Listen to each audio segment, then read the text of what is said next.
Brad Williams backstage at the Oddball Comedy Festival with the Nerdist himself, Chris Hardwick, still sweating after your set. But that went well. That was really, I think this might be a record number of people for me. Like, the depending on the size of the amphitheater, the crowds have varied from like 6 to 8 to 10 to 12, but the Shoreline's like 22, and it's full. And you found a lovely old man to hump. I did. Oh, you mean the show? Yeah. Right, yeah. Now, you are officially, and I know this term gets thrown out a lot since the passing of the great James Brown, but you are officially the hardest working man in show business. You have 22 different jobs. How do you balance it all? Well, I don't know.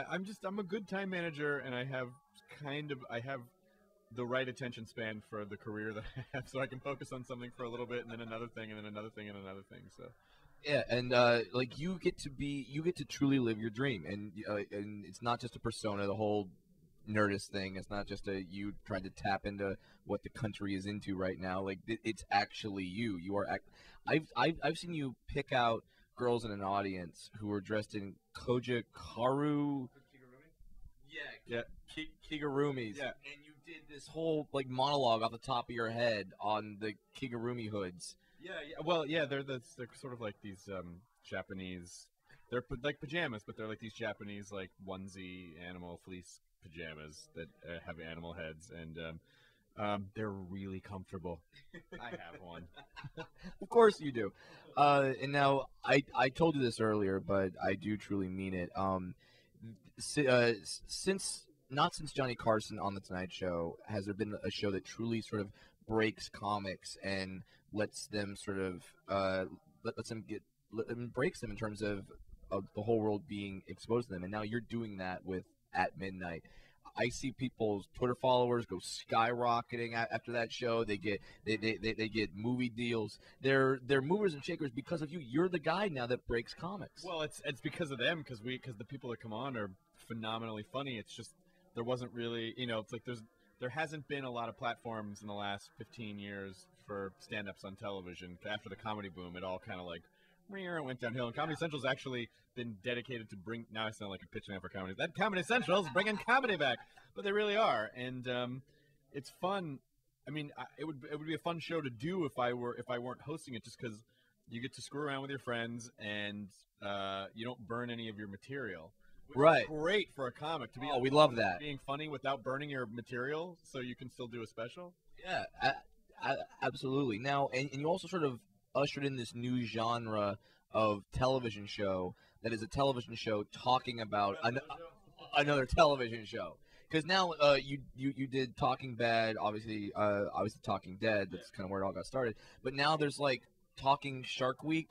And there's like other shows that try to do this, but you're not on them. First of all, are you mad you're not on them? No, not at all. I'm honored that there's something that the industry, the television industry, was like, oh, it was kind of I think when you look at it, it's sort of a no-brainer. Like, oh, well, the shows are cheap to produce, yeah, and people appreciate the sort of community aspect of being able to talk about the thing. It's like we're sort of therapy for people after Walking Dead or Breaking Bad. Now you're on this tour, and Mark Maron is on stage right now, actually. I don't know how sensitive the mic is, but you can kind of hear the mumbles of him in the background. Yes, and that's mumbles of him. Don't worry, the audience is laughing. He's crushing. Yeah. And you went on his show, Maron, and you guys sort of had a pseudo feud. But we all know it's based in reality. We all know you and Mark Maron absolutely despise each other. Well, part of it was that we had a weird relationship for a long time.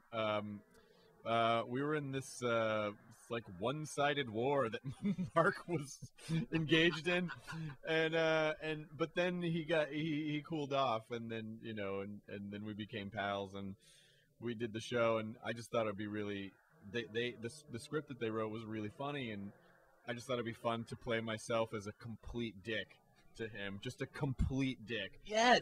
I'm not like that in life, and so it was fun to be that way. Yeah, you really aren't and I've met you before in real life, so to watch that on stage was so funny for people who know you, because like that's not you at all, and you had to play this great character. Like, did you have to get any do you have sort of weird acting techniques or anything like you do to do that, or is it just fun for you? What wasn't really an acting technique. It was just like, oh, I'll just channel all of the stuff back at Mark from before he started being cool to me. Because he even says, he was like, hey, man, if there's anything you want to say, just like, whatever, like we work it out on the show or whatever. And I'm like, is that what you're doing to me? By the way, that's a spot on Mark Maron. Oh, thanks. Now, with all the stuff that you do, I mean, how much time do you have to devote to stand-up and touring? Not as much as I should.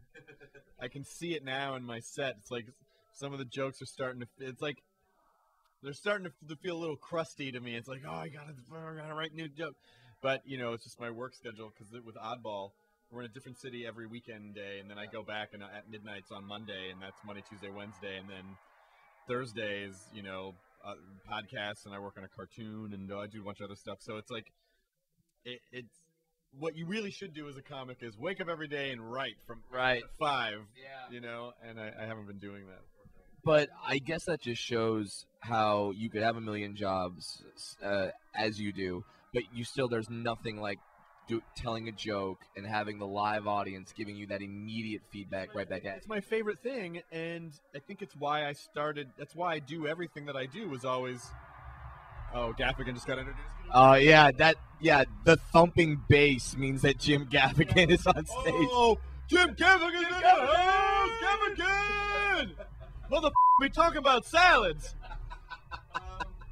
Jim's one of my favorite comics. We should go watch him in a second. But what was I just saying? Doing more stand-up. Oh, doing more stand-up. Yeah, it's just one of those things that takes you just have to do a lot. There's no way to.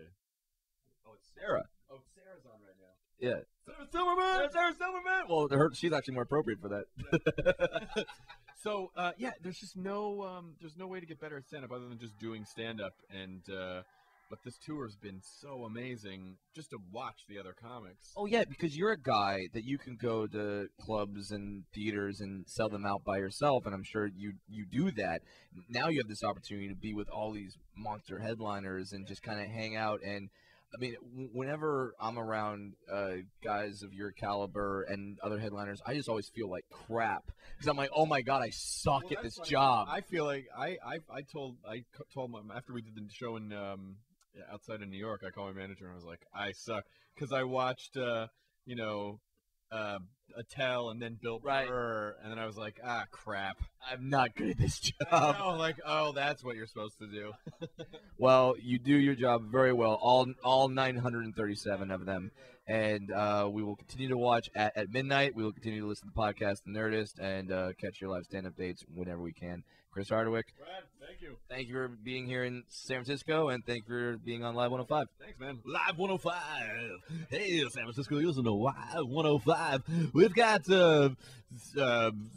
Coldplay. We only have Coldplay. It's just actually. the Allman Brothers are coming up next on Live 105, followed by some Harry Nilsson. Thanks, buddy. Sure.